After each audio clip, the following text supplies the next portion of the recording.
Good evening, ladies and gentlemen. If you could please find a seat.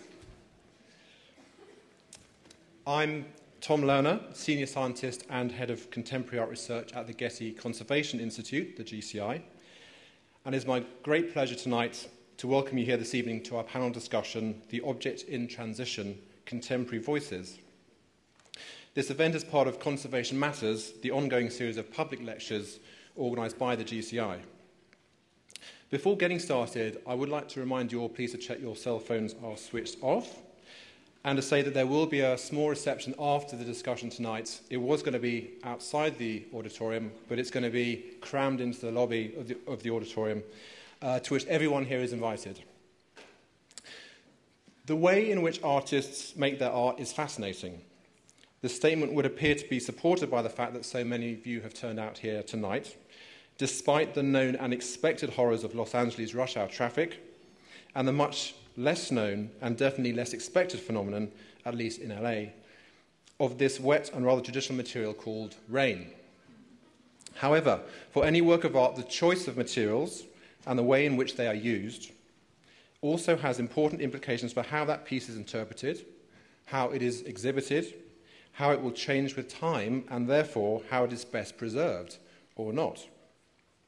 Given the complex and ephemeral nature of many modern materials, conservators, art historians, and curators are frequently faced with considerable challenges over these and other issues. Artists clearly also have much to offer in this debate, for example, over what would be considered acceptable aging in their work, or how aggressively collectors and institutions should intervene in conserving these pieces. Tonight, we are going to hear directly from three of the leading contemporary artists in the world today in what promises to be a fascinating insight into their working methods and practices and their opinions of their own objects in transition as they start to age. And unfortunately, I do mean three artists. Sadly, Robert Gober is not able to be with us tonight. However, our other advertised artists, Rachel Harrison, Paul McCarthy, and Doris Salcedo, are all here, along with Christian Scheidemann and curator Elisabeth Sussman. Our panel discussion tonight also serves another purpose. It is the first event of a major professional conference, the Object in Transition, a cross-disciplinary conference on the preservation and study of modern and contemporary art, which has jointly been organised by the GCI and the Getty Research Institute, the GRI. Over the next 2 days, art historians, artists, conservators, curators, and representatives from other areas in the art profession, try not to leave anyone out there, will be examining and in many cases re-examining some of the most problematic issues that are being posed by the conservation of contemporary artworks today. I know significant numbers of the conference delegates are in the audience tonight, so the person sitting next to you could well be from any one of the 16 countries, all three continents being represented by the conference, at the conference. It is now my great pleasure to introduce you to Elisabeth Sussman, our moderator for tonight's discussion, who will in turn introduce the members of the panel as they come up to the table here. Elisabeth is curator and Sondra Gilman Curator of Photography at the Whitney Museum of American Art in New York. She curated the exhibition Gordon Matter Clark, You Are the Measure, which just closed in the Museum of Contemporary Art here in Los Angeles. It was also shown at the Whitney, where it won the prize for Best Monographic Museum Show in New York City from the International Association of Art Critics. Many of you will also be familiar with Elisabeth's research and curating of exhibitions on the work of Eva Hesse, including the two New York shows in 2006, Eva Hesse Sculpture and Eva Hesse Drawings, at the Jewish Museum and Drawing Center respectively, as well as the full retrospective for the San Francisco Museum of Modern Art in 2002. I was going to mention that she also wrote the catalogue essay for Robert Gober's exhibition at Schaulager last year, but since he's not here, I don't think I should. For the last 3 years, and it's probably more than 3 years, she's been working very closely with the GCI and GRI, developing the content for this evening's event as well as tomorrow's conference. And this is how I have come to know her. And I can therefore personally vouch for the fact that she is wonderful to work with. So please join me in welcoming Elisabeth Sussman and our panel tonight.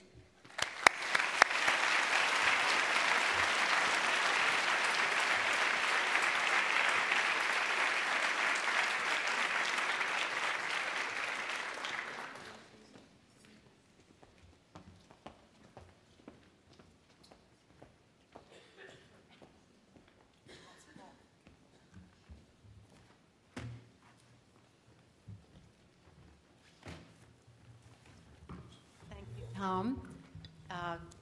You've said many things that I was going to say, but I'll repeat them anyway. Thank you all for coming. I will just say a word about my own involvement with tonight's subject and then turn this panel over quickly to the artists and to Christian Scheidemann.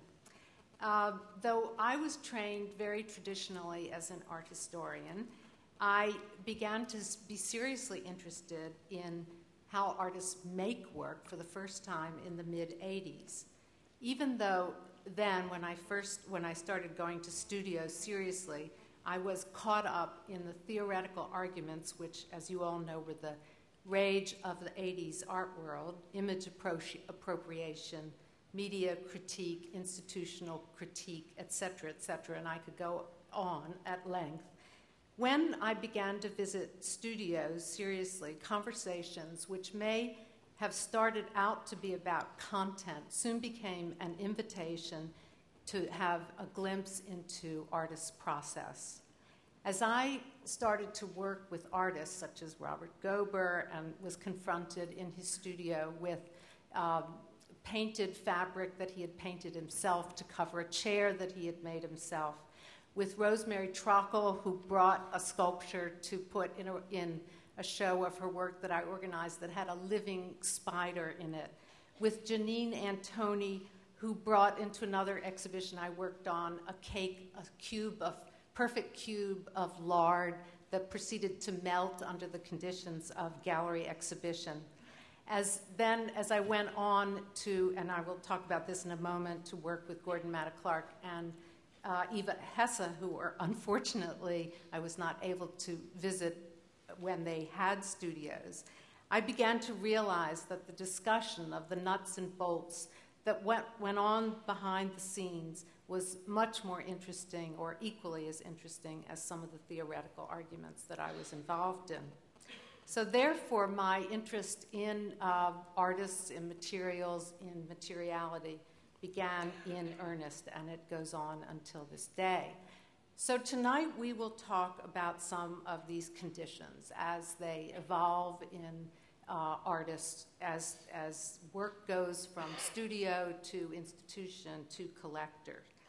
And I think that we can truly say that curators over the last 20 years who have stayed within theoretical arguments, who have not looked behind the scenes into to see what the process of what goes on in a studio, or what an artist, the questions that are asked as the artwork comes into being.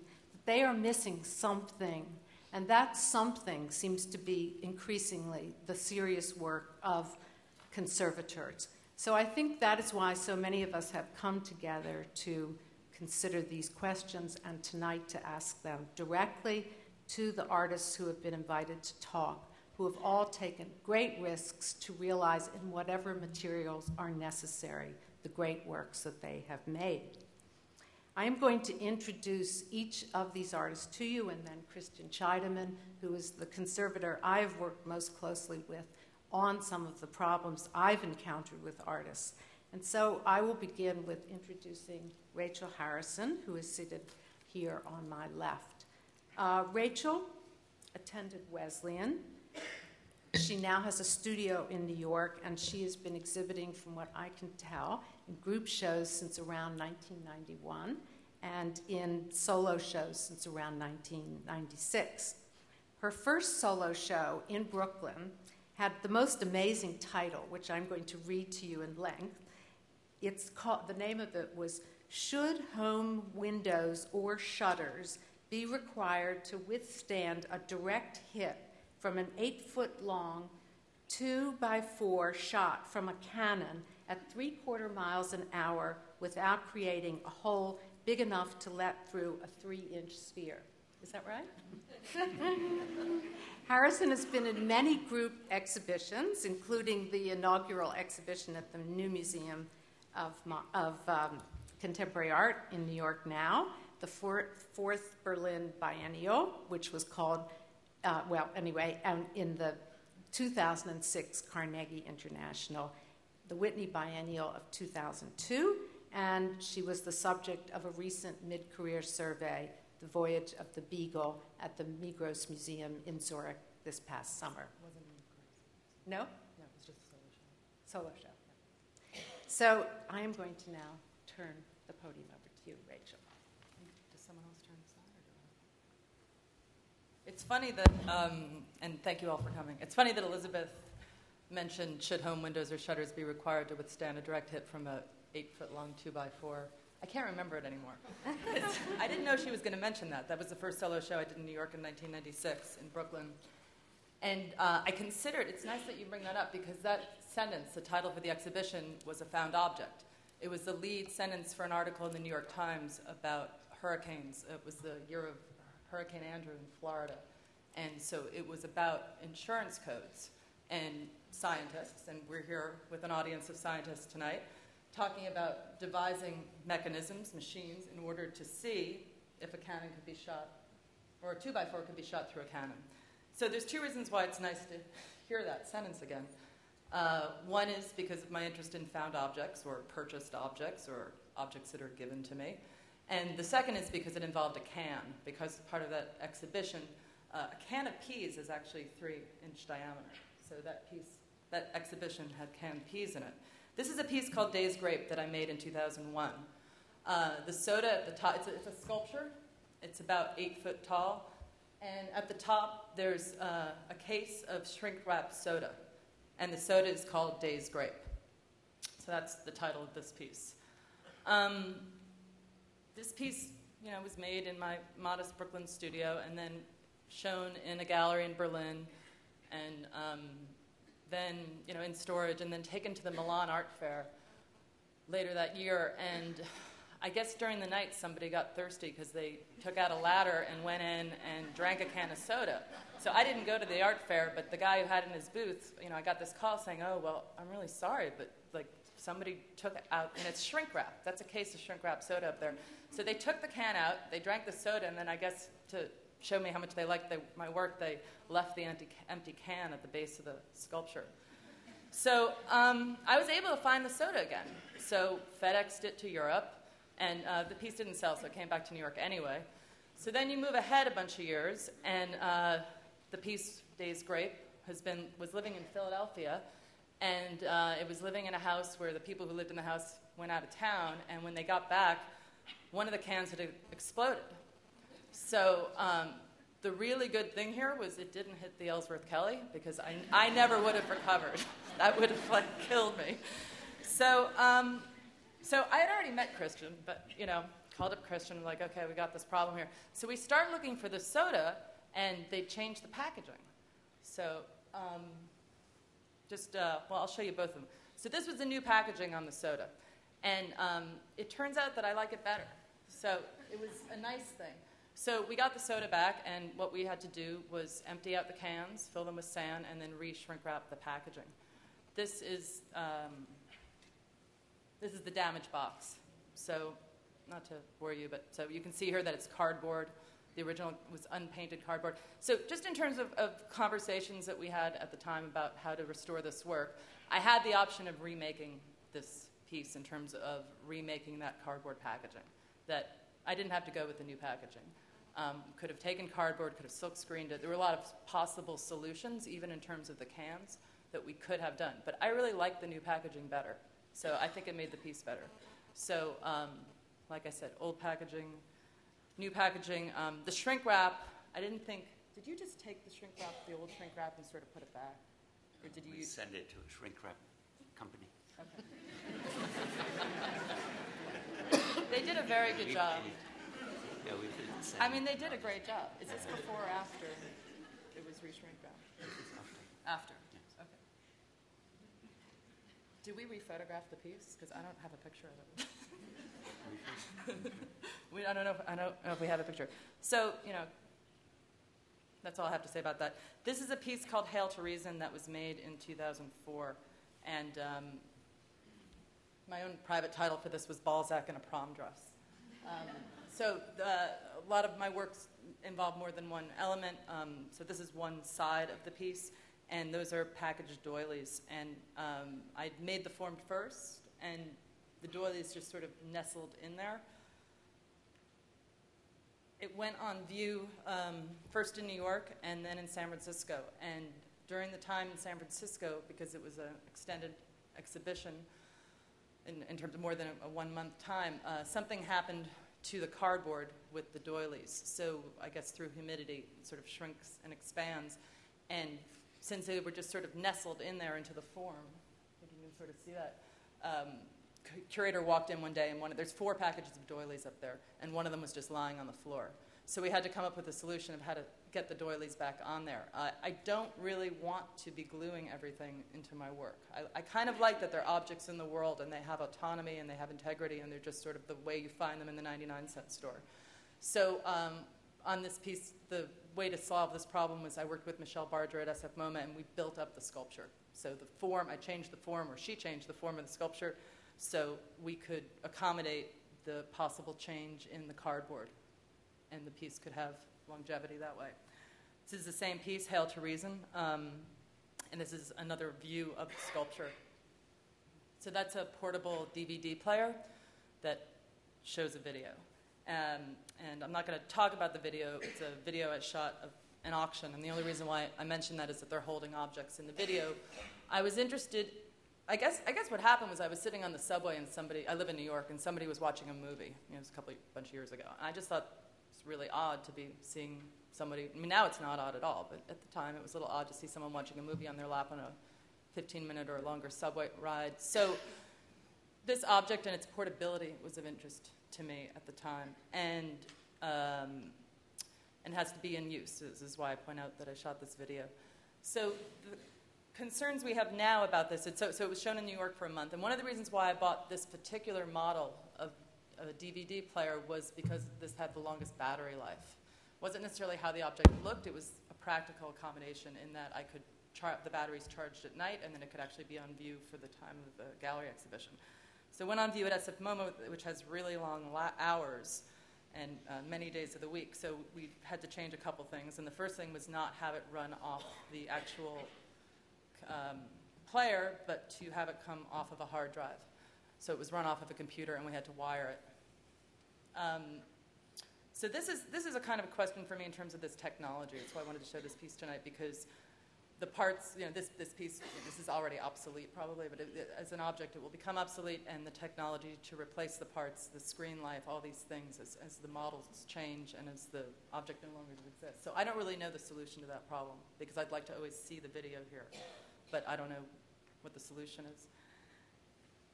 This is a more recent piece. It's called Claude Levi Strauss from 2007.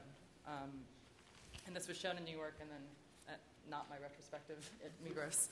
And this was my classical sculpture show, and these were the gatekeepers. So this is one piece, and they were installed so you could walk through them. So all the elements together comprise one work.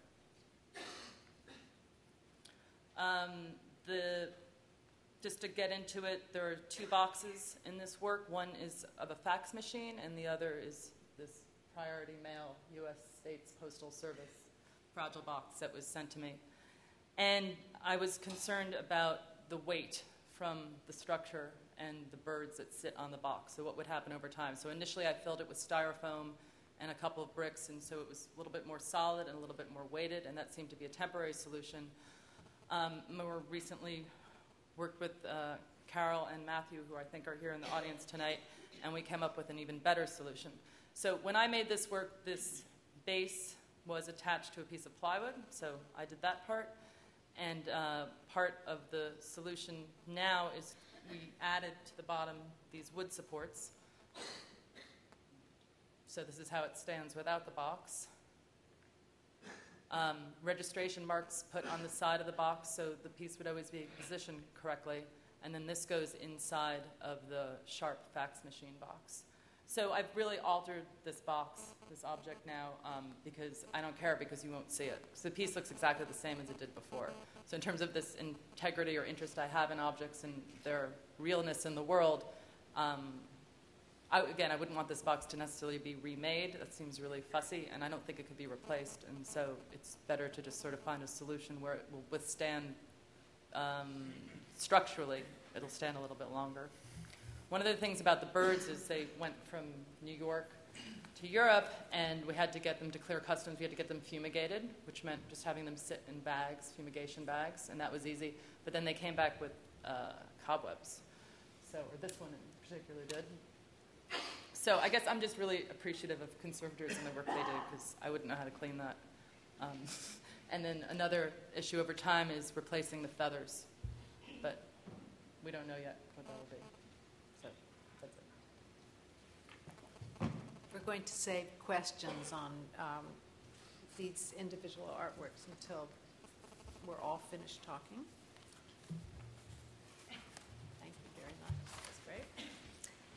Doris Salcedo, sitting to the right of me, is from Bogota, Colombia. She lives and works there now and travels around, of course, quite a bit. She studied at the university there and then studied also at NYU in New York. Doris has had one-person exhibitions since around 1985 in Colombia and in Switzerland, London, France, and the U.S., with major installations, one of which she is going to talk about tonight, which is called Neither or Neither. Which do you call it? Either one. Which she did at the White Cube Gallery in London. And perhaps many of you saw, as I did, the great piece Shibboleth, which is now on view in the Turbine Hall at Tate Modern in London. Doris was in the Carnegie International in the Istanbul Biennial of 2003, and in a show that was very important in the U.S. called Art of the Americas at the University of at the Art Institute of Chicago. Her work addresses the deepest political and historic facts and issues of our present day and our recent past. And in order to do that, she takes on the most difficult materials. So Doris is going to talk about one of the installations, Neither, tonight. I have chosen Neither. I have chosen to present this piece tonight because the process of making it was entirely a process of restoration. The process of making this piece was a process of mending from the very beginning until the present day. It was, making this piece was a futile attempt to restore reality, as though reality could be amended by a sculptor. It was a vain attempt to mend the interior spaces we inhabit, because I believe our private, intimate spaces have been crossed or have been penetrated by the most extreme form of exteriority. For years, I have kept files about concentration camps, both the historical ones and the contemporary variations of it. And I've been interested in spaces where, as Hannah Arendt wrote, everything is possible. But I was not only concerned with the atrocities that took place and continue to take place in such spaces, but mainly I focused my inquiry in those aspects of our society that make possible the existence of places where the absolute inhuman condition is accomplished. With this piece, I wanted to address the perverse ambiguity that characterizes these spaces where destitute human beings are included in territories that represent the absolute exclusion from society. The concentration camp is not simply a terrible event produced by a sick state. It cannot be reduced to a German perversion, because since 1896, when the Spaniards invented and implemented the first concentration camp in Cuba, until nowadays, that its long history has come full circle with Camp Delta in Guantanamo Bay, I believe the concentration camp have become the essential expression of the political structure of our time. And therefore, the brutal exclusion of concentration camps have been embedded in our lives. I will summarize an extremely long and absurd process of making this piece just in a few steps. The process of making neither implying an exuberant waste of energy and resources. George Bataille wrote that it is not necessary, it is not necessity, but it is the excess of luxury what presents mankind its more fundamental process.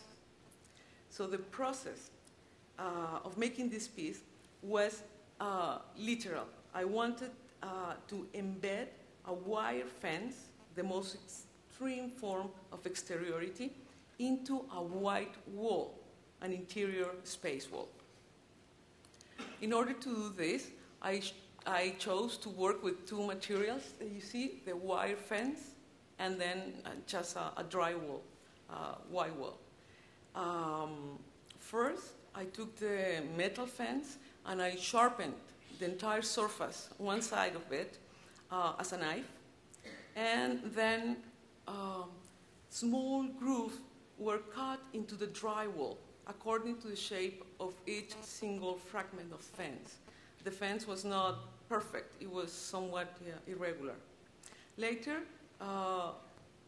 we apply glycerin, is what you've seen in the image, into each single cut on the drywall in order to dissolve the plaster. So when because later I was going to press this, to force this metal into the drywall. So I needed to dissolve the plaster so the drywall would not break or fracture.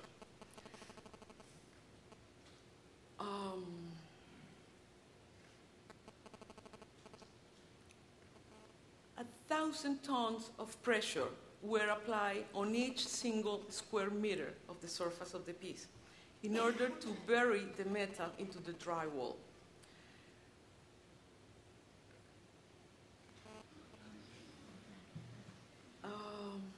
After this, the process of mending began. In this process, I was trying to obtain different levels of damage. You can see that the piece came out of the press somewhat damaged, and I wanted to retain some of this damage, but also I wanted different degrees of damage to be present, so it would be very difficult to really discern how this piece was made. You can see that this is where the mesh was almost completely embedded on the surface. For me, the ambiguity, the uncertainty of the process is very important in this piece, because it's really the ambiguity and the uncertainty with which we live. So the next step, this is all the mending in the studio. The next step then was assembling together these fragments. It was a huge jigsaw puzzle. It had 340 panels, and each panel was designed in a different shape, an odd shape, so that in order to achieve a smooth visual transition between one panel and the next. You can see that they suffered great damage in the process. The technique, here we were assembling part of it. The corners, it was an entire room. The technique we had to use inflicted constant damage on the pieces. We had to weld together different fragments of mesh and then restore the quality of the mesh, which means carving and then painting it. So it looked like the idea was to turn many fragments into a single huge metal fence. So it was constantly, of course, as we welded, it was being burned. So constantly we had to restore it. That was the process was restoring. Here you have one mesh that had already been welded and fixed. The installation of this piece was extremely difficult. It required to place the pieces on this prefabricated metal structure, and then we have to join all these 340 panels. The materials I chose, plaster and steel, do not like each other. If the humidity level is not rigorously and perfectly controlled, the metal begins to rust, and then it begins to stain the drywall. Here we are preparing for the installation, and the process of installation always implies a previous step of restoration, conservation of the panels.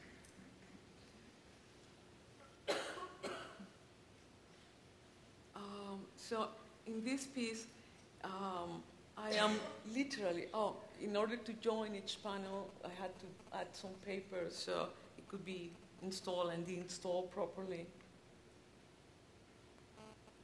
Neither literally juxtaposes interiority with exteriority. It is an interior space that negates the possibility of interiority, of intimacy.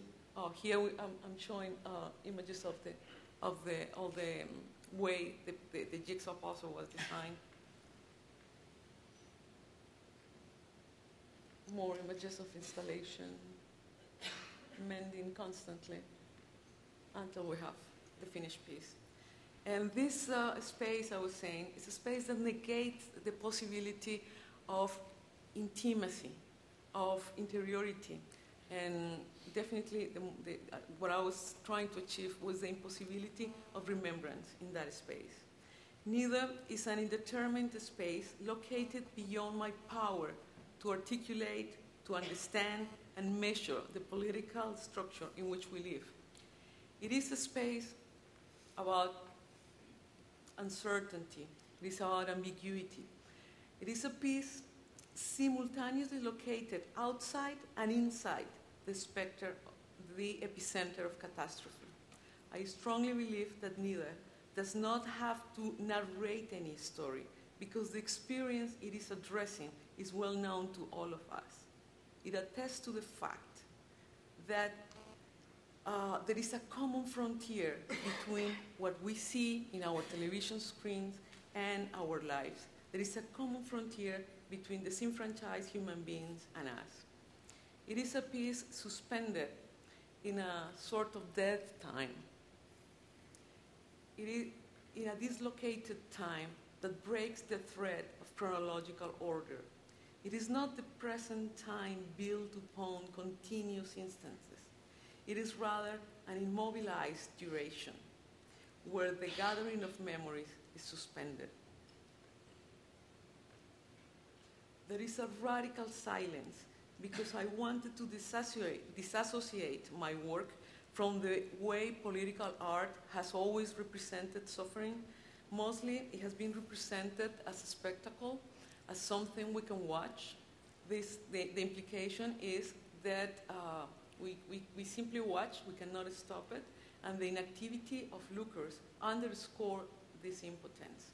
For this reason, this is a piece to be experienced. There is nothing to be looked at, and we are left with no words to describe the intolerable. Thank you.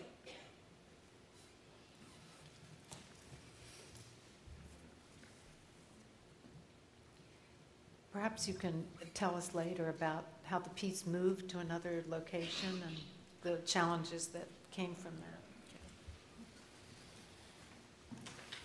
Paul McCarthy is an artist that I'm sure is known to most of you, since he is somebody who has worked in Los Angeles for many years. Paul started his art school education at the Art Institute in San Francisco. His early performances, beginning in around 1969 and the early 70s when he moved down here, were performed were photographed and are known to us through videotapes still. Early installations were exhibited at, among other places, Lace and at the Rosamund Felsen Gallery.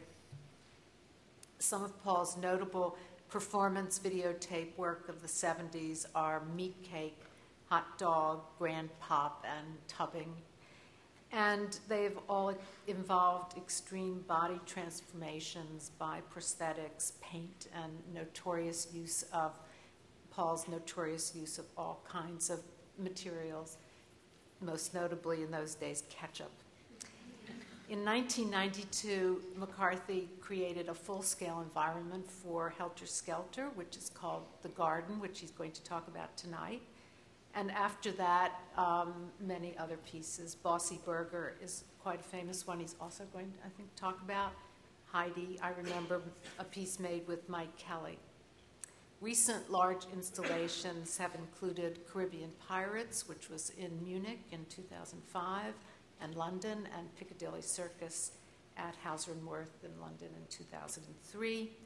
And this summer, Paul is going to show 2 new works and 1 older work at the Whitney. So, Okay. I can't use this thing. It didn't work. So I have to say next slide. But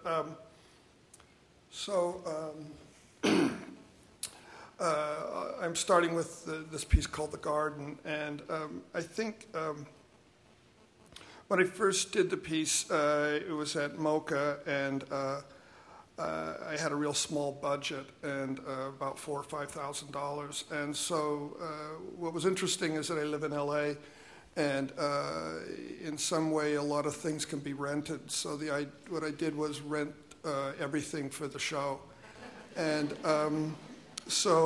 but it was, I built this thing called The Garden, which was essentially a kind of island, and most of the things were movie props. And so the first manifestation, and there were 2 figures which you can see barely in this case, one behind the rock, and then a head up near by the trees. I'll show you more of that. Next slide.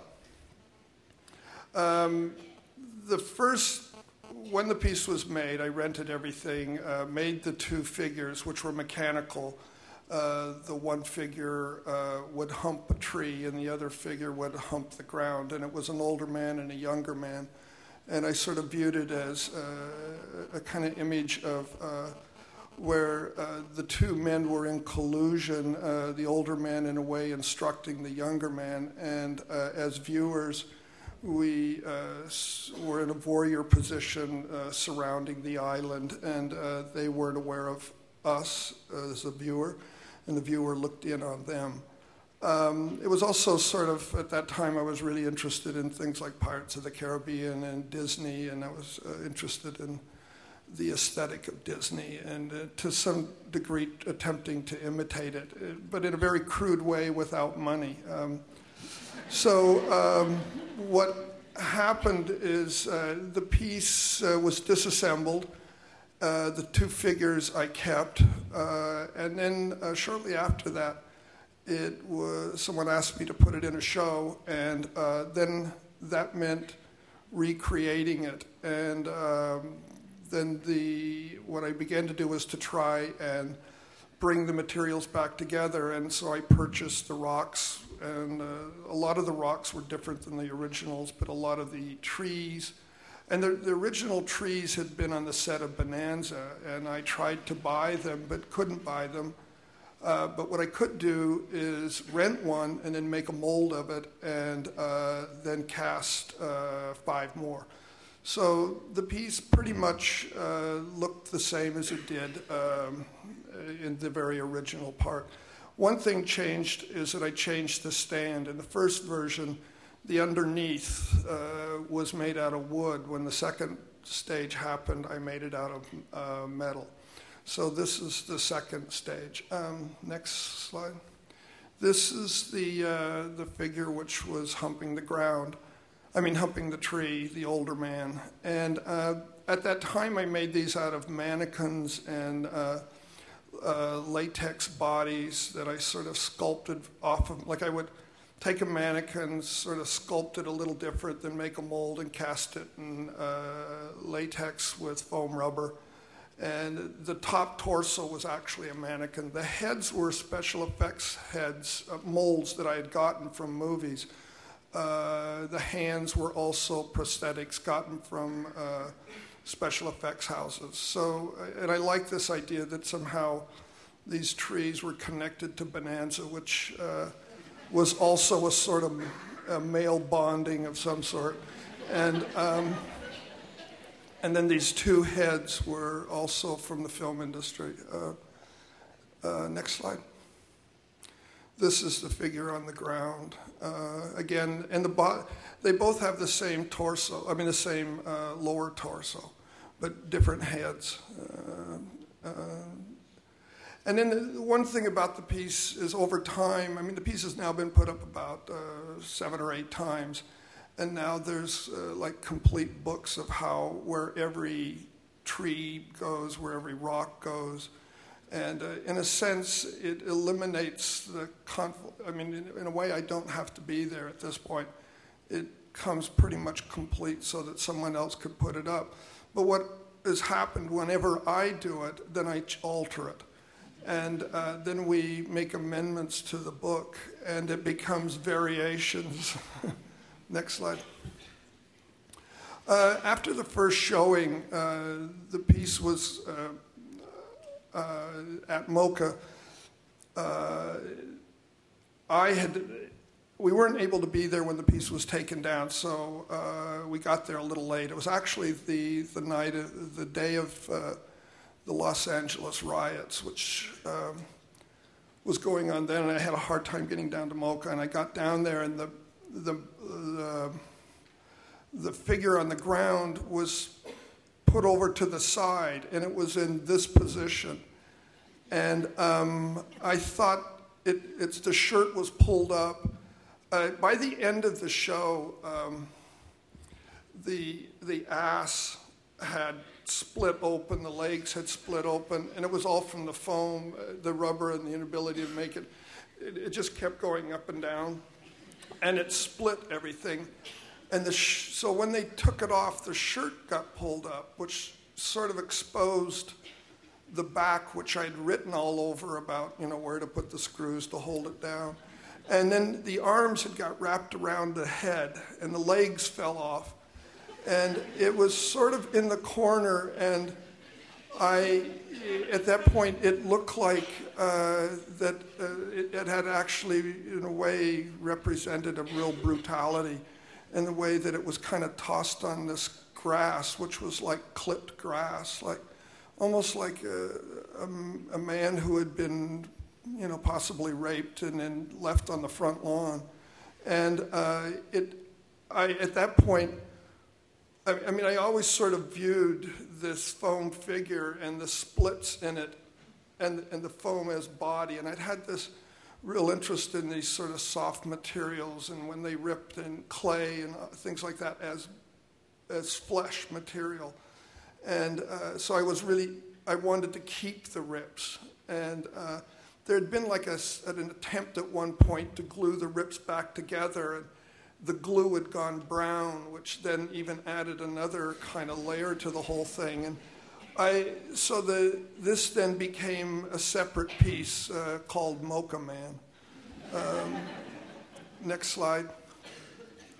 At that same time, I was asked to do a show at a gallery in Germany, Max Hetzler's gallery. And he had a large desk, and he kept calling me, asking me to do, if I would redo one of the garden figures, and he said it would be really great if I could just put a tree in the middle of the hall, and it would hump this tree in the middle of the hall, and that would, for the show. And I said, well, no, I didn't want to do that. I didn't want to make a small garden. And I'd been to his office, and so I asked him if possibly the same figure could go there, and instead of humping the tree, would hump his desk. And the motor would be put underneath the desk, and then it would sort of lean on the desk. And we went back and forth over this for several weeks, and finally what happened is I just asked him to get a large barrel. And so what the piece became is that I was recycling these figures into other pieces. And next slide. So what happened is over the period of the piece being shown like 8 or 9 times. There's been 3 different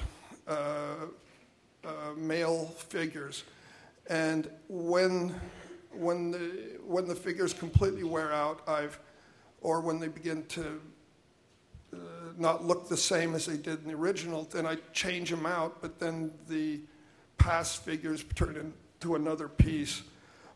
This one, so one was the Mocha Man, one was Alpine Man, and these became the Dead Men. Next slide. And this is from Rubbing on the Tree. Next slide. This year, next slide.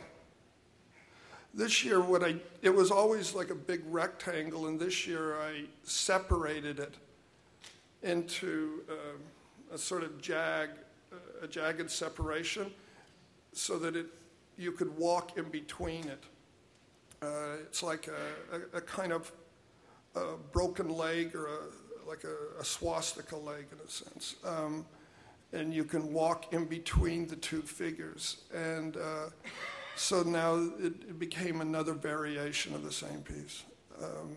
So it's, in a way, the piece is, and to a certain extent, trees to some degrees wear out, and I replace them. And the large trees are always the same. I've added rocks over the years. The grass at times gets lost, I replace it. The figures I replace. The motors wear out, I replace them. Next slide. This was the last configuration. I didn't change the upper torso. I just took the 2 figures, tied them together at the pipes, and stuck them on a barrel in the studio. Next slide. This is the original legs which were used to form the body, and it's mannequins and clay, and the clay is just plastiline, which has now been on this figure for I guess I don't know, 17 years. Still seems to, and it's called rabbit ears. Next slide. I guess I'm okay. This is Bossy Burger, and Bossy Burger was a television set that I'd gotten in Hollywood. A friend of mine worked there and said, "Oh, I know where you can get some sets." And it came from Family Affair. It was actually where the teenagers would go to get hamburgers. And as television sets are, they're normally placed in like a U configuration, so the cameras look in onto the set. And I built it as a trap in which you can't get out, or the performer can't get out. It's in a sense an enclosed trap, or an enclosed space, as if the void is all around. And that's kind of a view I had of stage sets anyway, that they sort of exist in these voids. Next slide. So what happened is I did a performance in the set. And when it was over, I then showed the set with the video playing on 2 monitors. Next slide.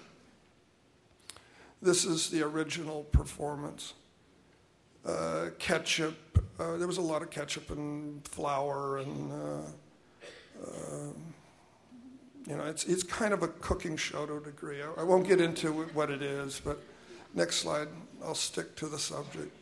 This is the character, Alfred E. Newman mask. Next slide. Okay, these are 2 images of it. The piece is put up, what happens, the original tape is always shown with the piece, but the way the piece is installed is that the set is put up, and then I close there's a black curtains now that exist above the door and above the windows. I close the curtains. It's always done late at night when no one's there. And by using the monitor, I redo the performance over again. And So it's now been put up, I don't know, 10 or 12 times, and I redo the performance every time, but without an audience. And I do it by watching the monitor, although I got it pretty much memorized now. But what's happened is, and what most people don't really realize is that the chair which was covered, which ketchup was applied to the chair that sits on top of that sort of counter. The first time it was still yellow and there's a little bit of ketchup. What now exists is that the chair is about, it's a good half-inch thick of ketchup, which is now completely black. At the time, next slide. I don't have a slide actually to show you what's actually gone on behind the counter. There was probably about 6-7 bottles of ketchup the first time, 2 or 3 sacks of flour, 2 or 3 cartons of milk. Now there's probably about 30 bottles of ketchup and 20 bottles of milk. And they're all in different periods of rotting or turning black. There's also, the first time, there's a turkey bone which is put into the mayonnaise and then put onto the back shelf. And now each time a new turkey bone is used. And so behind the counter are 10, 15 turkey bones, all in sort of sealed bottles. So what's happening to the piece is, although if you look at the videotape, you see the version from 1991, what's there, and it's visible on the counter, is the change in the room. Like there's more ketchup on the wall because each time I spin and hit the wall with ketchup. So now the smudges on the walls are increasing.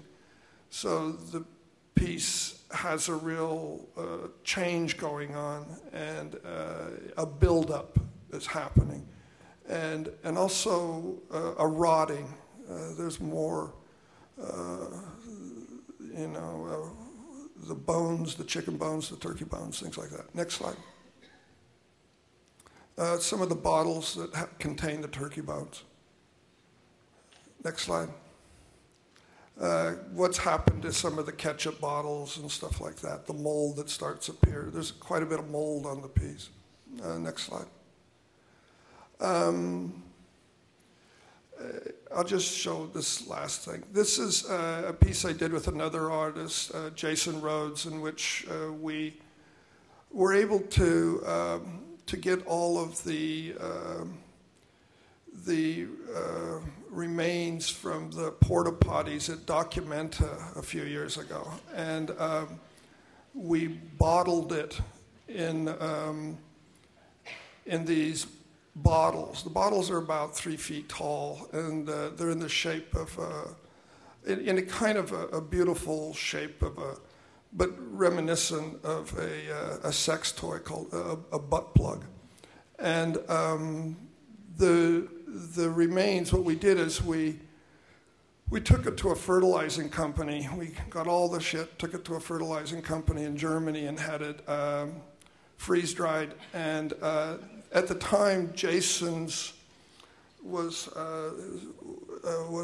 just about to have a child, and he had this idea that we could re-liquefy it by mixing it with baby oil. So all the freeze-dried shit was mixed with baby oil, poured back into these bottles, and then sealed. It has a stainless steel bottom, and then sealed back up. I have no idea whether the baby oil is effective and whether something's growing in there or not, but I think so far they've been okay. Next slide. We made about 100 of them, and we sold about 4 or 5. Next one. The idea is that we would sell it back to them, but it never really worked. Nobody bought it.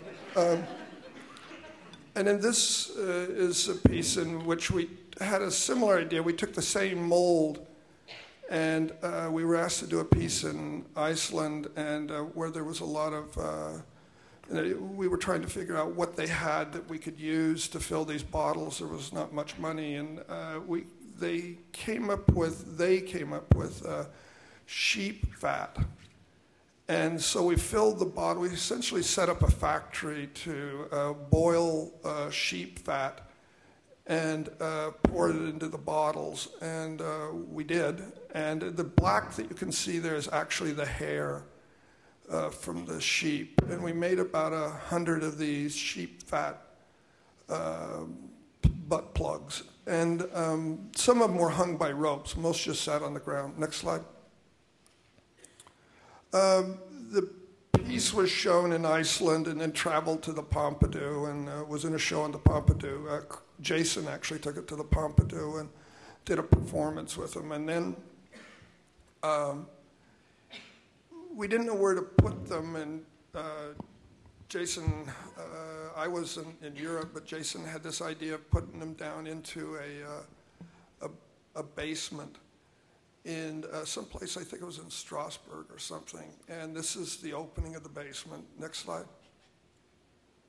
And there they went. And they were kept there for several years, a couple of years, I guess.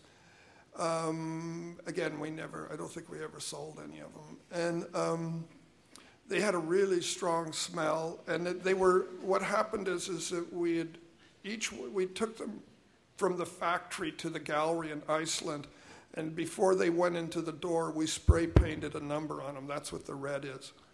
Next slide. And so they were kept down in there, and I actually, Jason sent me these images, and I thought it was a really great idea that they would just be kept there, and we had no intention of taking them out, and we just thought they would just stay there. Maybe at times people could go and see them. And then next slide. Oh, go back. I'm sorry. What did happen, though, this year is we found out that, and so it ended up being a very bad idea to put them in this basement.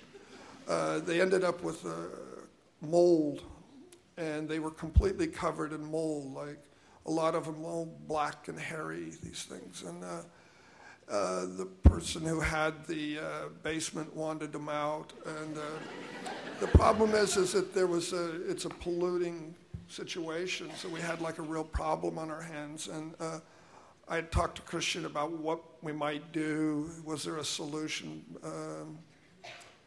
By this time, the sad thing was Jason died, and this all came up after, and so then it was just this thing that I was then sort of strapped with this decision of what to do with these things that Jason had put down in there. And I think I really liked the idea that they were down there. But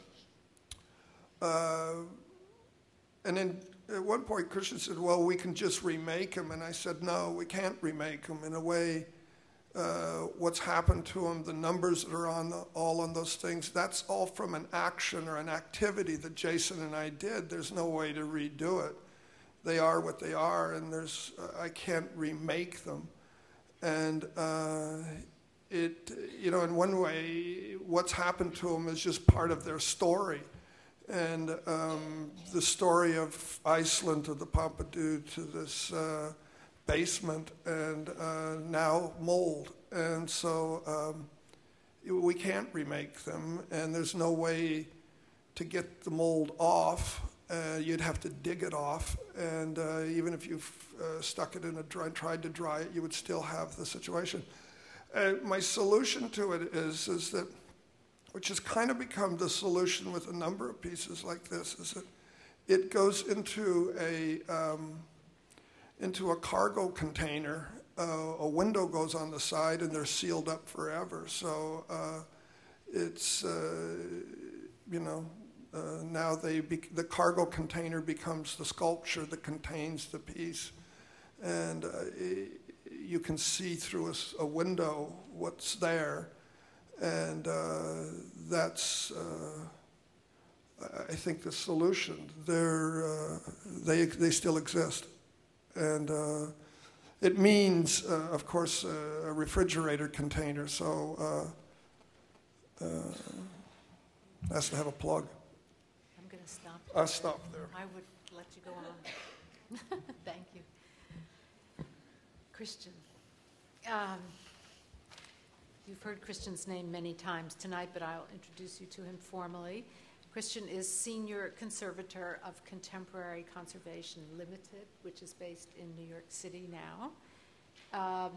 He studied art history and conservation of old master painting in Munich, I believe, and in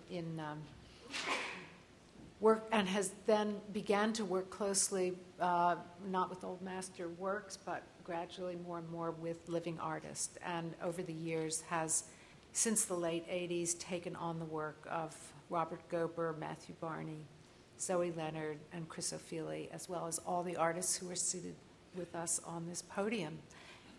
Christian has had many challenges from these people, all of these people I've mentioned, and he has risen to all of them, and tonight he's going to talk about a few things that he's experienced and say some philosophical things, perhaps, in addition. Thank you, Elisabeth.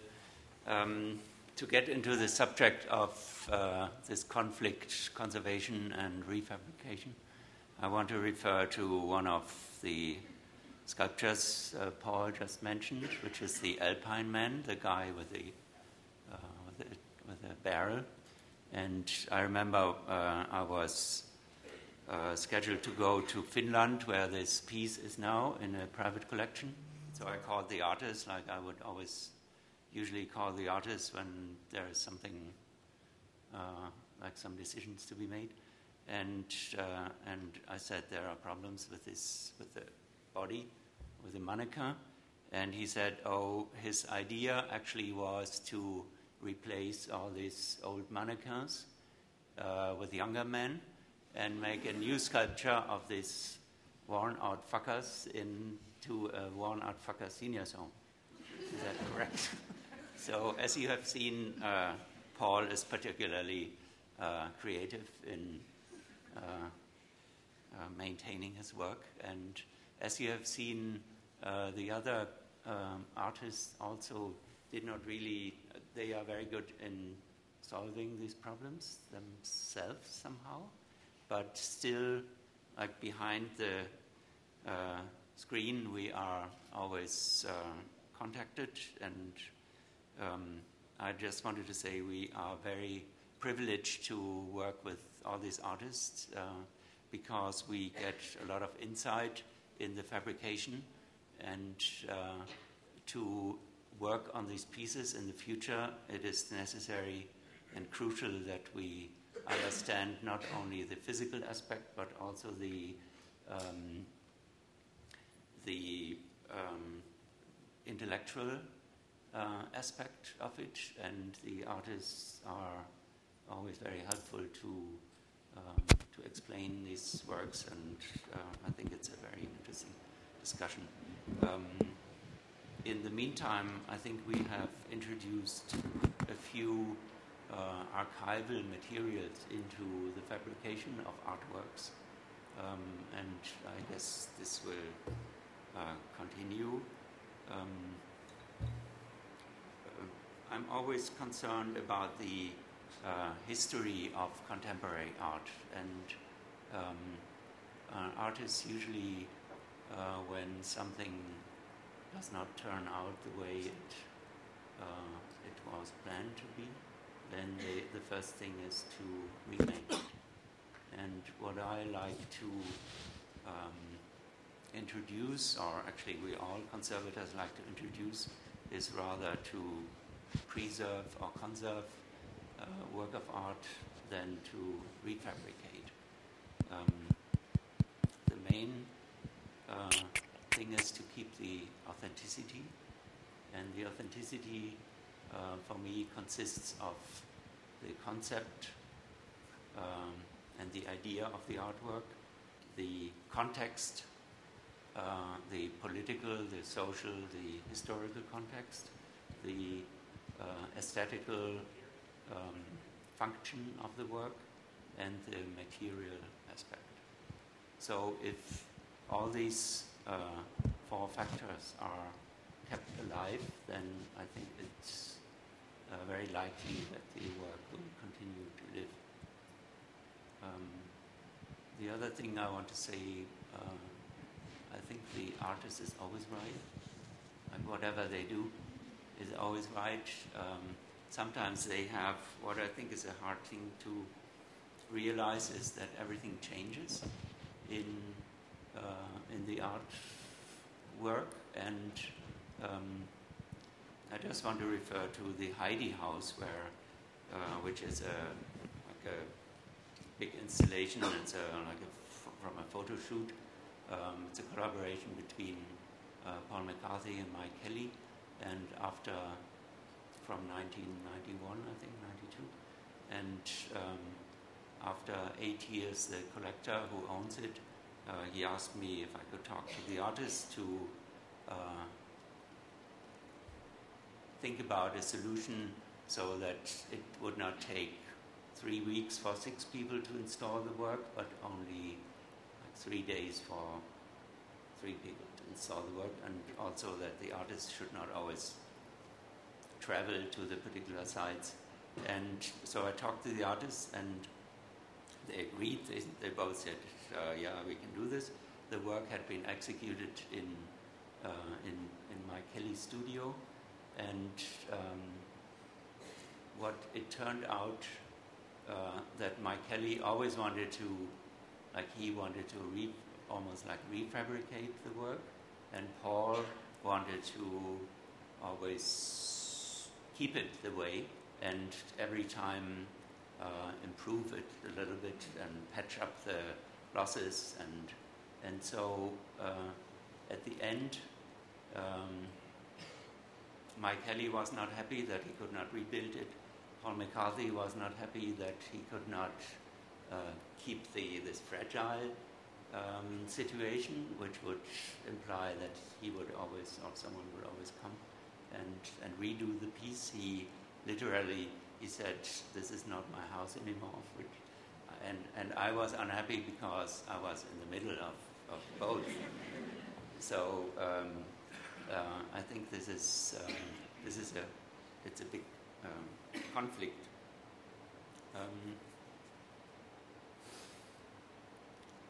I think we can contribute as conservators a lot of science and ethical values into the maintenance of the work, and we do a lot of documentation. There is just INCA to mention one of these networks, the International Network of the Conservation of Contemporary Art, and there are a lot of databases which through conservators the artists can have contact to if they are interested to get a better understanding of the materials they are working with, and we are always happy to make tests and about the longevity of the artworks. But I think we should start the discussion. Thank you. It's our hope to have a few questions amongst ourselves and then possibly to hear from some of you out there. This question of the materials that you use, Rachel, being available from the 99-cent store. So these wonderful, very vivid sculptures come from those explorations of materials and this fearlessness about putting them together in a way, and they speak very, very eloquently. How do you feel about the life of those works? I mean, do you think that they are challenged for posterity more, let's say, pre-Rauschenbergian time, or do you find the challenge of those works as lasting works? Is that concern you as you have materials? I accept people age.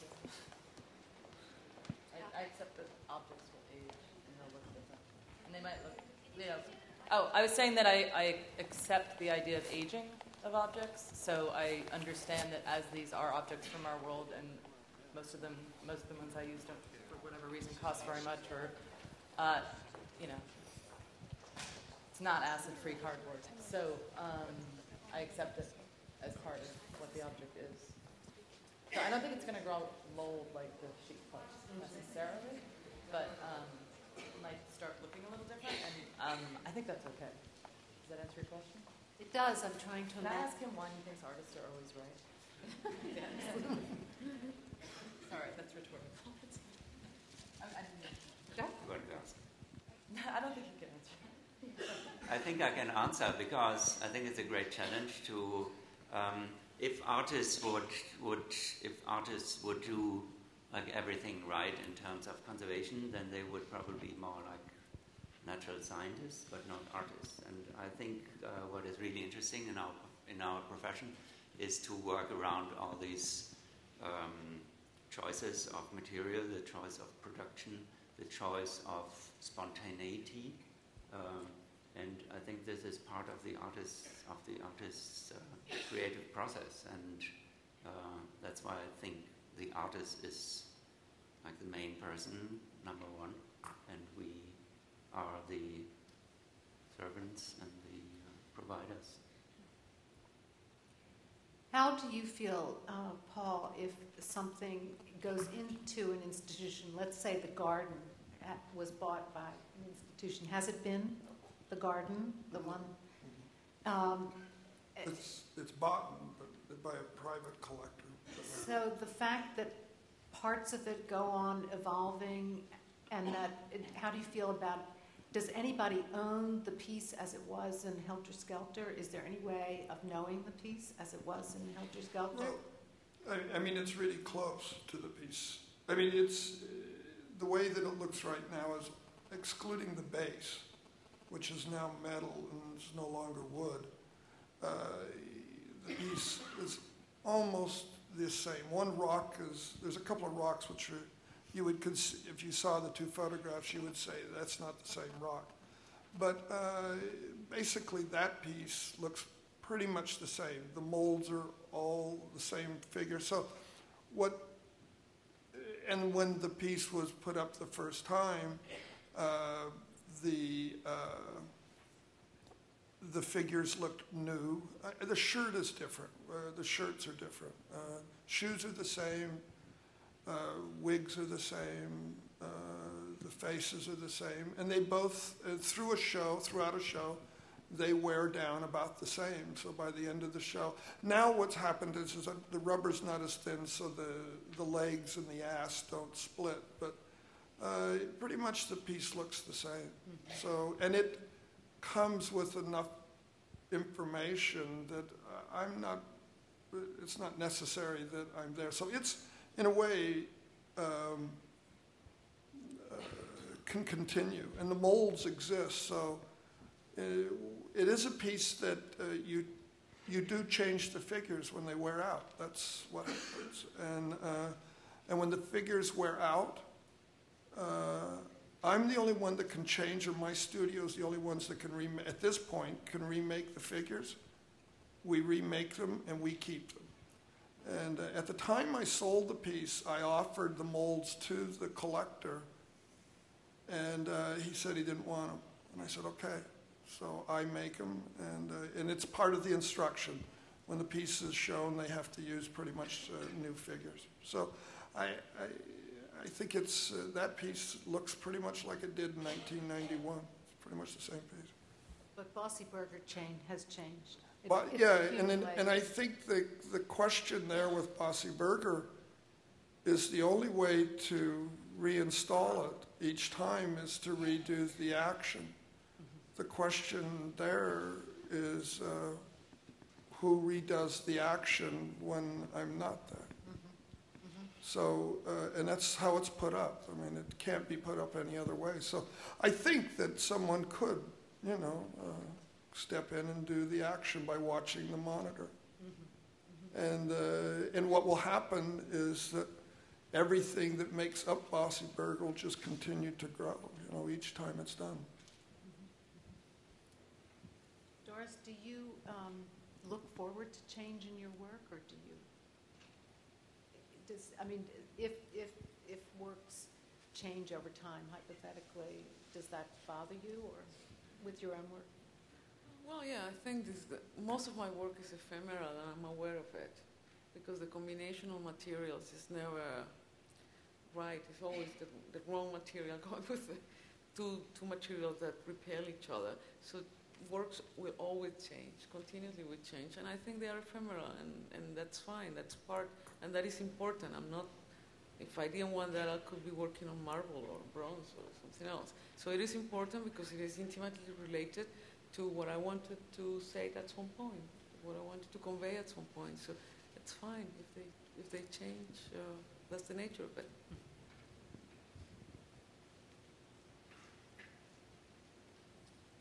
Did you want to ask Christian? Did Christian answer that?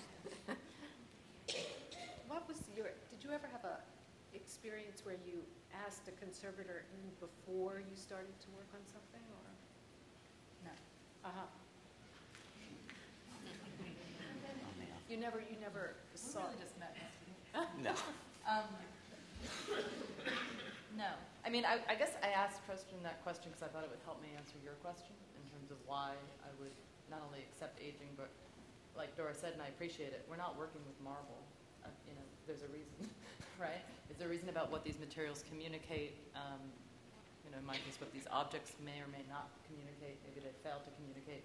Maybe in the future they'll fail in a greater way. They don't look as good. I don't know. But that kind of, what may become, and I had a piece I didn't show, but I considered showing that has it's a cardboard box that's for Campbell's beans. I once went to a yard sale, and it was like the free box at the end of a driveway. Like everything in the box was free. And I didn't want anything in the box, but I noticed that the box was really, really old. So it made me, and so the box is so old it doesn't have a barcode on the bottom. So, I'm like, oh, it's an antique box. So I basically made a pedestal for it, because it's an antique cardboard box. So in terms of, except it already looked pretty beat up by the time it came to me. But in terms of what he was saying about how artists make things and spontaneity, I mean, if I start to consult him, my work could get worse, So, I mean, to have this consciousness, maybe is this what you're describing? Because that didn't upset him that I said that. No. That maybe, it's not necessarily like, oh, I'm all spontaneous, because my decisions are very considered, and my choice of objects are very specific, and also, it's very specific where I put them in the works. So it's not like, oh, it just has to have a can of Coke in there, in terms of where it sits, because of my interest in form and space. So in terms of overly, I mean, I don't know, Paul, could you have thrown ketchup all over the walls initially? Did you know at the time that the accumulation would become an interest of you, and for you, in terms of it becoming black, or these layers, or the remaking when you first made that piece? Did you have the consciousness then that it would be, 17 years later? When I made it, I didn't consider how I would put it up a second time or a third time. It sort of came after that. And then it seemed the only solution to how to put the piece up again. There wasn't another. I didn't know how to arrange. I didn't want to arrange a splatter. I do have pieces, with different pieces, it seems like I've adapted different ways of dealing with them. I have pieces which an action only happened once, and it's been put up again and again, but the action isn't redone. And what's happening is that in one case it's chocolate, and the chocolate is beginning to fade, or it's beginning to be eaten by bugs, and there's mice in it that have stuck to it, and it's completely changing, and it's dusty, and I don't wipe the dust, and so in some cases it's just particular to Bossy Burger that I decided to redo it, but it's not the case of every one of them. So some pieces are completely changing, and to some degree that effect of the action is beginning to fade, and I've been, I've made these chocolate sculptures lately, and I think that how long they last is hard to say. 50 years, 5 years, but they definitely change, and they will go away. I mean, they're not gonna exist forever. So, in some cases, I'm okay with pieces that. And are completely okay with pieces that have different lifespans. Like some have a lifespan of, I don't know, stainless steel lifespans of thousands of years, and some have lifespans of 15 seconds. And I think that art can exist in that range.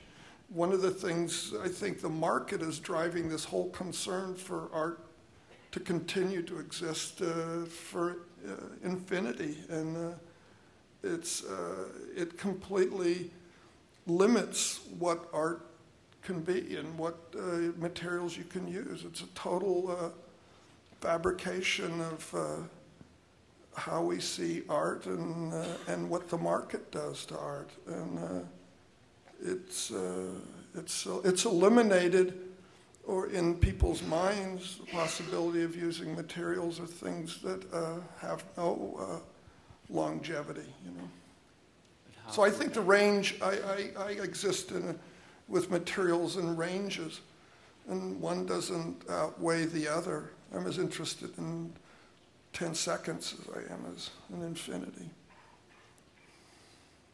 It's a strange sort of parallel situation to the dematerialization of art, period, of the late 70s, when there's this kind of potential of there being nothing to put in the institutions or in the market. You could say that with the sort of widespread interest in materials of all sorts without longevity in mind, that we could be, left from this period with sort of emptiness because we weren't able to preserve things, we meaning institutions and collectors, that artists were making. And so we would possibly end up with little to show for this decade, possibly.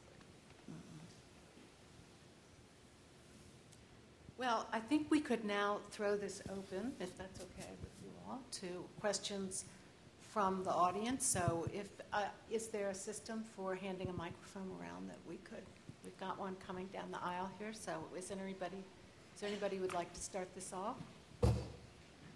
Here's somebody over here, I see.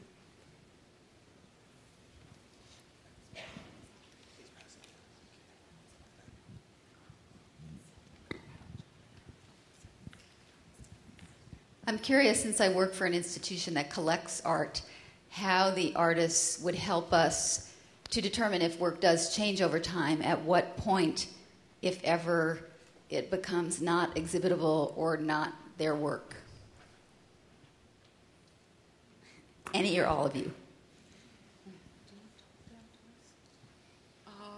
I think what is important is to maintain the piece alive. I think in the process of conservation and restoration, sometimes in the process of with the good intention of preserving the piece, sometimes the piece is killed. I think the point should be to keep a piece that has the meaning and where the material is able to convey what the artist's intention was. But I think in some cases we can see pieces that have been taken beyond that point in order to preserve them. And I understand they have a value and it is important, but there should be a limit. And I think we have to understand that there is that the pieces are not eternal, that the materials are fragile. And in a way we have to accept that. There are other ways to record the pieces. And we have to accept that there are some pieces that are ephemeral. And keep them alive. Yeah, I think just the way that Paul was saying before, as artists we're interested in 1 second or eternity, that it's case by case and artist by artist. And I've already been actually kind of impressed in a very positive way. Like I can complain, I was just whispering to Elisabeth everything that he was saying about the market right now speeding up also production, that I believe so many artists are making things that you're not even supposed to look at or experience. Like it's just such a stand-in for a thing. But that aside, institutions have just asked me, like if you can bother to fill out a consignment form or an invoice or write a check. You could be like, oh, how do you feel about aging? Or how should we take care of this? And then if the artist is not present, there's usually someone, a gallery or an estate. Or, that already I've been lucky to have good fortune with some institutions that have asked me those exact questions. So, and also to go back to case by case, artist to artist, I think every artist feels differently about these issues. So I would never, this is just how I feel, and we all feel differently about this, and case by case, work by work, that each work is also different. The questions and materials that arise from it. I think there's also this question of when a piece is completed and when an artist knows whether a piece is completed. And at times, something may feel like there's a completion, you've finished it, and then you realize something about it, and then it changes, and then you realize that you're interested in that change. So maybe you give one answer, and 2 or 3 years later, there's another answer. I know that when Christian was talking about the thing that happened between Mike and I mean,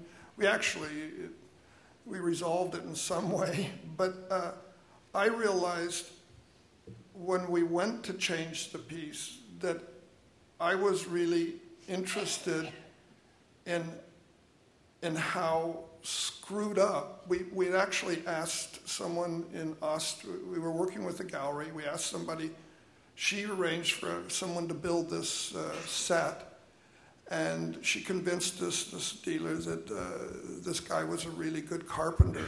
And when we got there, we realized he knew nothing. And really, he had somehow convinced her, and she was convinced, and he made this thing in this really stupid way and nailed it together or didn't nail it together. It was structurally, to put it back together was so difficult. Each time we took it apart, we had to re-screw it and I became really interested in how this thing was made, that in some ways it looked like it was made by someone who had no skills for carpentry, and made it from boards that he sort of found around Vienna in crates, and it all of a sudden got really interesting to me, and I was sort of interested in this guy who him personally, and so but that didn't occur right away. It really began to happen when we actually began to tear the thing apart. I began to see it as having his action on it, where it was a type of performance for me. It was part of the piece now. So, and then Mike's wanted to return the piece to how we had envisioned it, because the piece wasn't how we envisioned it. And so it was this kind of, and I could see Mike's view, because I envisioned it that way. And then I just became interested in this weird thing that had happened. And we couldn't, in the end, it kind of went, we remade it, because I think it was better for, in one way, the collector. It could be put up over and over again. The way it was is maybe it could be put up 3 more times, and then that was it. That would be the end of the piece. It wouldn't be able to be put up because you couldn't even drive a screw into the boards they were breaking. So there was it was a kind of, it wasn't just about your view that we were preserving it. It wasn't just about that preservation that I was interested in. That really wasn't it. It was really, I became interested in seeing this person building it as part of the performance, or I don't mean performance, but part of the action or activity that made this object. So it was actually a little more about, which is maybe a difference in how Mike and I see art. In one way, I think I've always been, and it's maybe an age difference, but I was influenced maybe a lot by fluxus and the ideas of happenings or art in life. And Mike, I don't think sees art, he's certainly interested in that version of art, but it comes from a different view of what's interesting about culture for the two of us. And so anyway. Can I just say, I think artists usually are not very aware of how long a work would last or about the maintenance of a work until something happens. And what I think is really interesting in our profession to talk to artists is how they become aware and how they become creative during the process of thinking, what did I actually do? And like, do I want the fruits to be preserved? Do I want the donuts to be preserved? Or is it more about still life and decay? So I think this aspect, or this philosophical aspect, is really interesting. And I think, Paul, when we talked about the preservation of the piece, you didn't know in the beginning what you want. You just started thinking about it. Yeah, and Mike, the same. Yeah, I think that's why I'm saying in the answer to the question of institutions, sometimes the question's asked, what do you want us to do when this thing happens, when this happens? And I think sometimes an artist doesn't know right then. Maybe it takes time to figure out. Yeah. And you live with the piece, and maybe living with the piece doesn't mean 2 weeks or 3 months. It might mean 5 years or 20 years, you know. So you begin to kind of figure out something.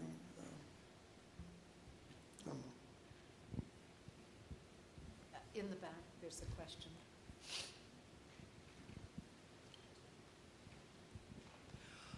Hi, I'd like to challenge part of what you all are saying, and specifically Christian's suggestion that the artist is always right, and put out another thought that maybe the artist is always right close to production, but after a sale of a work of art and an artist enters a contract with an institution who acquires it, I wonder if then there are other, for lack of a better word, stakeholders that enter into a discussion or a negotiation of what is right. And so it's not only the artist over time, but the artist and the owner and other players. Unless it's specified at the point of sale, or if it's known about a specific artist or work of art, that they do always want to have the right to change it. And I think maybe if that's understood from the beginning, then the artist does presumably have the right to keep changing it and changing it. So I think it's just a little more complicated than just saying the artist is always right. Sure, yeah. That's absolutely true, Glenn. I was referring to it in terms of during the production, the artist is always right, and the whole process is something that you should really respect and acknowledge as part of the work.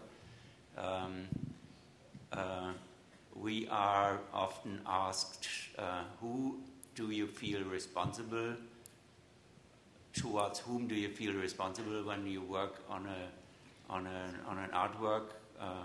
Towards the artist or towards the collector? And my answer would always be towards the artwork, because as I said, we want to give history to the artwork, and we would always ask the artist, and we would listen to the collector, but we would not necessarily follow their ideas, because we want to make the artwork somehow independent of changing minds of artists or collector. And I think that's a very challenging job, to keep the work independent. I mean, of course, the intention, the integrity of the work should always be kept, the authenticity of the work should be kept. But we have experienced over many, many years that artists always change their mind, and we want to protect the artworks in a way from the artist. I think that's right, but at the same time, I think that it's important to take advantage of while the artist is alive. The knowledge that the artist have of the piece is important, sure, and should not be excluded. No. It is a delicate point, but if you have an artist that is alive and is willing to work on the piece, I think the artist sometimes, even though the artist might bring or include a small change in the piece, it's sometimes, and most of the times, a million times better than these processes of making a piece like petrified by a process of an extreme process of conservation. So I think the artist should. I'm not saying that it's always right, but if the artist is alive, a dialogue and a joint effort between the artist and the conservator is always the best thing for the work. I agree.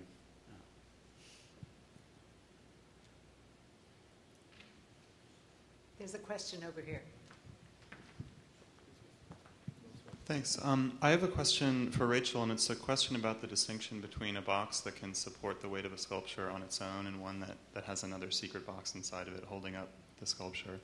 As a viewer of art, I'm someone who's always sort of poking behind things and looking to see what's supporting something else.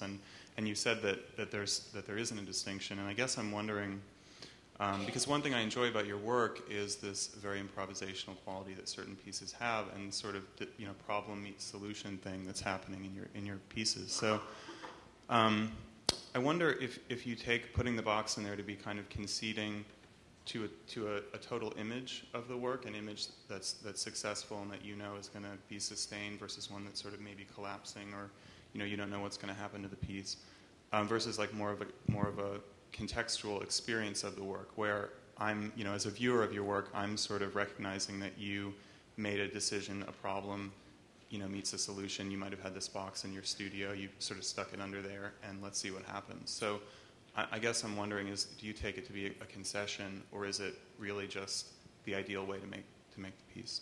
In that particular case with the boxes, I feel completely, and I think that's a great question, and I appreciate the specificity of it. I feel completely comfortable because it's absolutely invisible. Like, it absolutely looks like that thing is sitting on there. And it was the moment in the studio where they just needed to be taller. But it's also about communication, because it's a fax machine and the mail system. So it's also about transit and movement. So there were all these reasons why those boxes were the correct boxes. I'll tell you when the concession happened is the portable DVD player. And I lost sleep over it, and I still do. I feel like that's the one I made an error. And to go back to the speed of everything in the art world right now being bad, is I don't think artists are always right. I think artists make tons of mistakes, and I think tons of their work is crap. And everything happens so fast. What are you going to do? Things change. We have to respond to situations, when mold grows and all this kind of stuff. And, you just don't know how the world's going to change. So I wish the portable DVD player was still portable, because by running it off a hard drive, it had to be wired into an institution. So that was more of a problem than the box. Thank you. I'm afraid we have to stop. I'm very sorry, but thank you all very much.